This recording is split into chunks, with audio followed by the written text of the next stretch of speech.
spinning circle of doom just to start the new year. Anyway, it's Wellness Wednesday, and Happy New Year to you. It's the 5th of January. I can't believe we're 5 days into 2022 already. Mind you, it felt like 2022 was upon us for a very long time, so the fact that we're already a week into it doesn't surprise me. So I hope you're well where you are, not sitting in long lines waiting to be tested for any yucky viruses, and feeling healthy and well. So yes, life is changing very rapidly day by day at the moment for many people. So 2022, I'm going to talk about goals today, a few other fun things, and I probably only got 10 minutes before my 2 children come crashing in, because this week is one of those dark holes in childcare where vacation care isn't open, so working parents need to either take leave or to juggle working around the kids. So what I've been doing is working with them.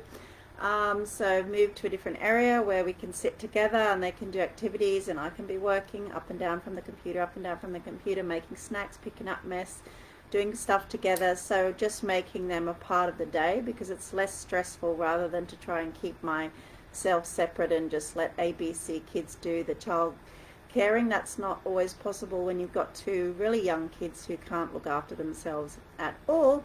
And every time I turn around, the younger one is doing funny stuff. So yesterday she came over to me and she said, I'd been doing all the laundry. She said, "Mum, why is your boobs on the floor?"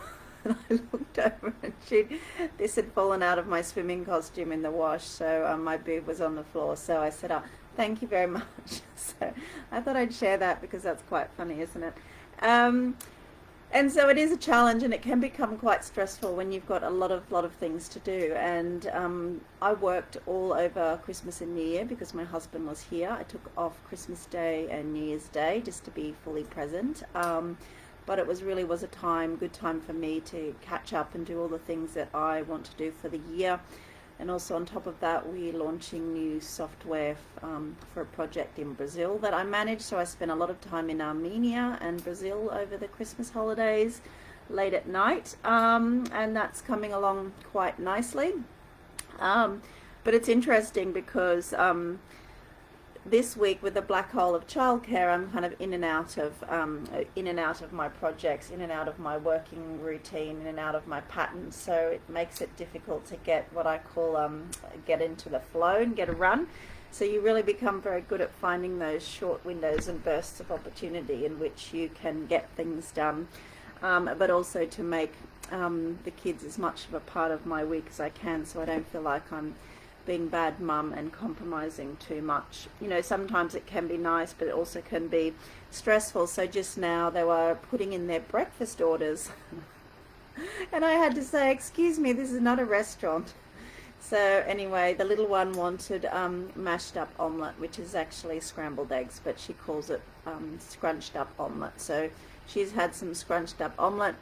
The other one's had some fruit, and now they've both been negotiating some cake. So yes, I'm constantly negotiating, and my biggest win this morning was to negotiate to go to the bathroom by myself.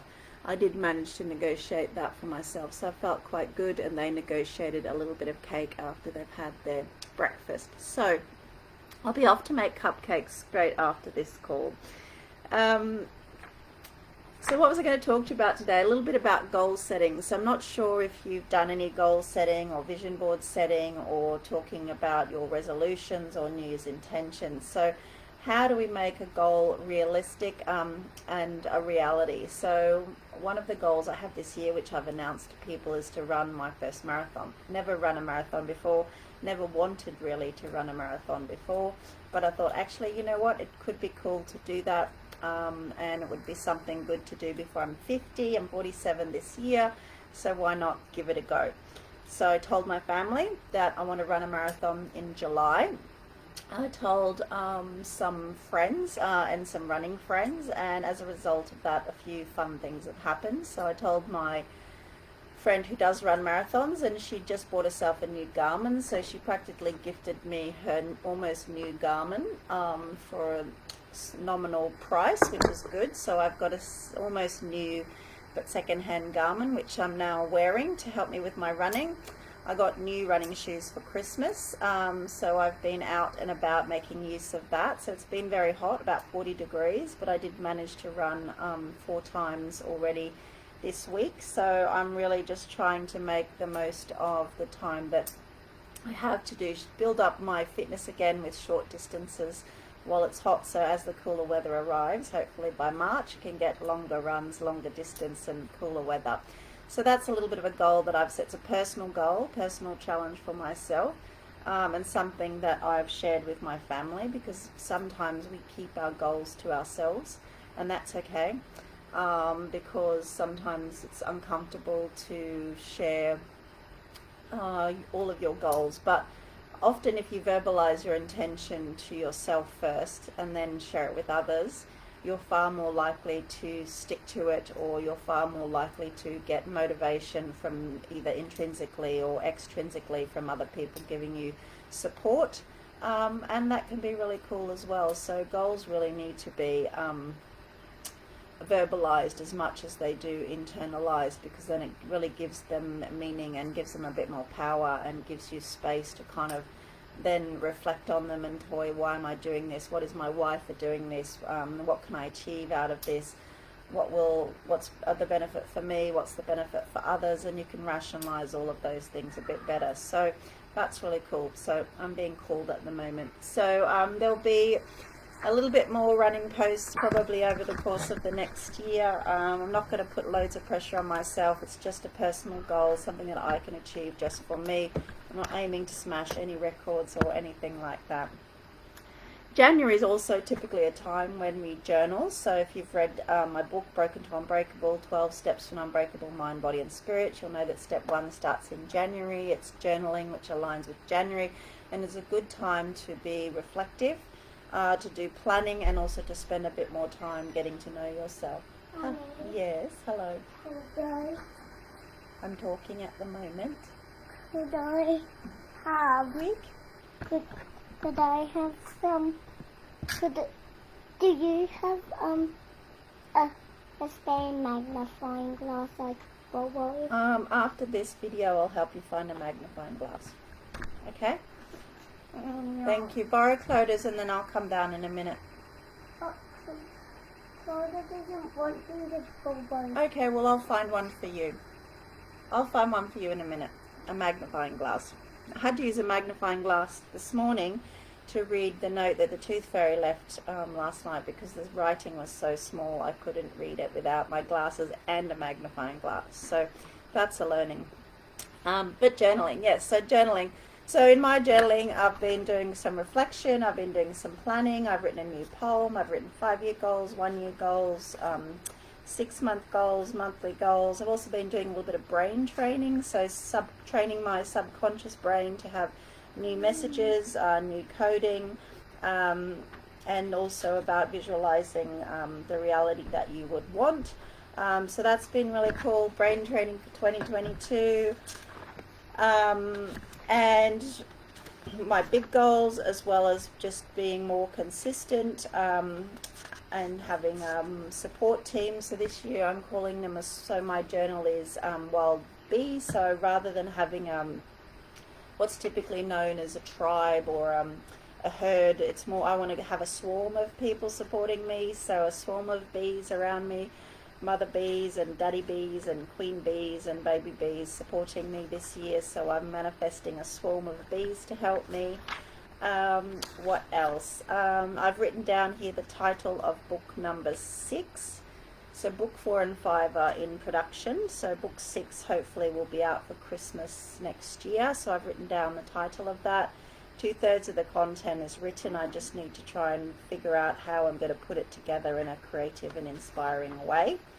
I did some reflection on New Year's Eve, and thought a bit more about what I wanted to do myself.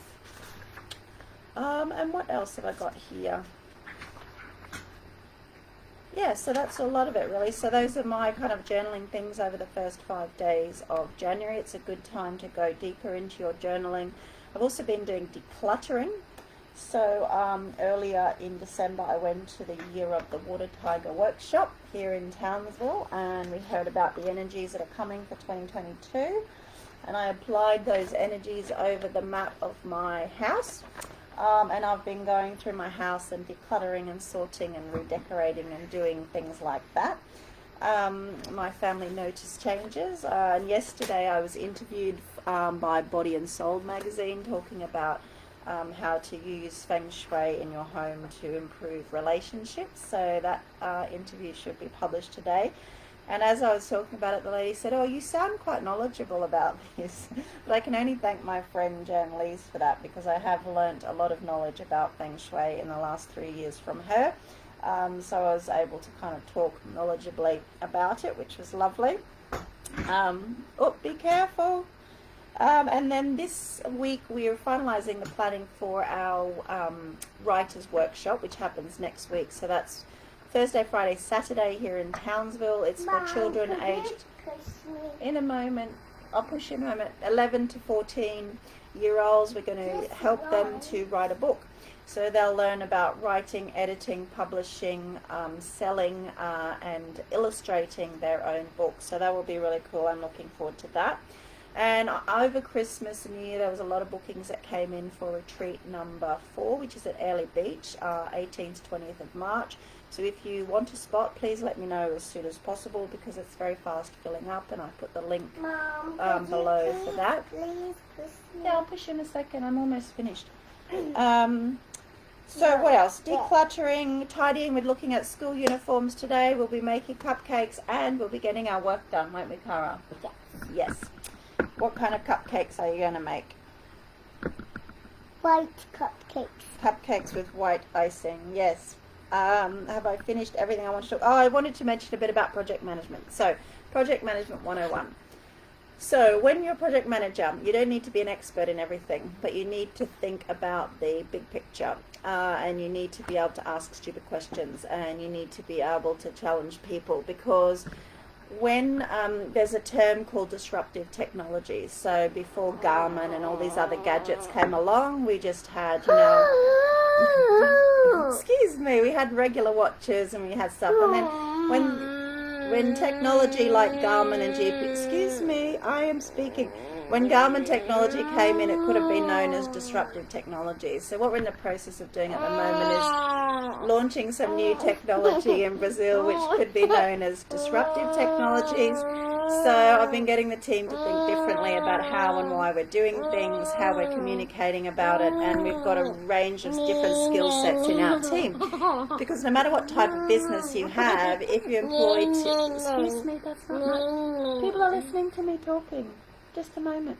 If you've got a range of different skill sets in your team, you can better utilize different points of view. But then it's about managing the personalities. So we set some ground rules that we're going to be...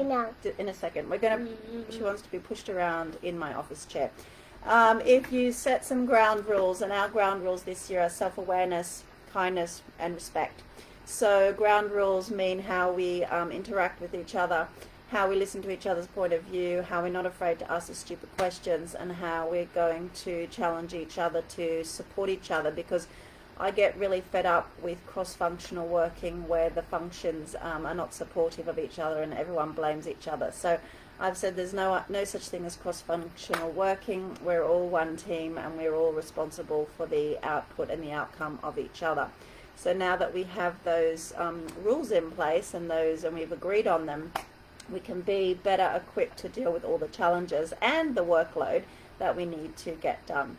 So that's a little bit about project management. So I'm not an expert in any one of the areas that we are doing, but I've got the ability to think about the whole piece of the pie, and what we potentially need to deliver and how we're going to do it, and to challenge the team to come up with their sections and to stick to their tasks and to work to a timeline, and also to manage all of the suppliers and partners and lawyers and everything that we need to get things done. So that's kind of a little bit about project management. So if you've got a team that is very different and very diverse, and you want to have a USP, or you want to be more competitive in the marketplace, the first thing to do is to look at the skills that you have in the team and to try and think about, okay, well, what is all of our competitors doing and how do we want to be different? And if you really want to be different and you want to be disruptive, i.e. have a USP and to have different kind of share of the market, then it's really about looking at utilizing the skills, looking at what everyone else is doing and deciding, okay, what else is it that you can do and how you can be different, because if we all just create the same products and provide the same services, you're just competing for the same share of the market, basically. So it's just looking at things very differently. So that's a little bit of Project Management 101 from me. Diverse skill sets do work. Sometimes bringing in people who haven't worked in the industry, because often people who've worked in certain industries for a long period of time, they're very fixed in their mindset and they go, well, this is how we always do it. And I say, well, we don't have to do it like that, do we? We can do it differently and we can think differently. And sometimes it's worthwhile bringing in team members who have a very different way of looking at things and who have a very diverse set of skills that can be applied in different ways. So that's some hints and tips from me. What are you going to do today, Cara? No. So What? you're gonna swing me. I'm going to push you around the office on the chair. Then we're going to make cupcakes. Then what else? We're going to get your kinder uniform ready, aren't we? Yes! Because you're going to kindy. Yeah. It's exciting, isn't it? Okay, so now that you've interrupted me while I've been talking, do you want to say goodbye to everybody? No. Okay. All right. Well, say goodbye from me. To be healthy, to set some goals, to do things that make you happy, and ultimately to take care of your well-being and to be well. All right. So love you lots. Take care and see you again real soon. Say bye. Mm. Bye. Mwah. Bye.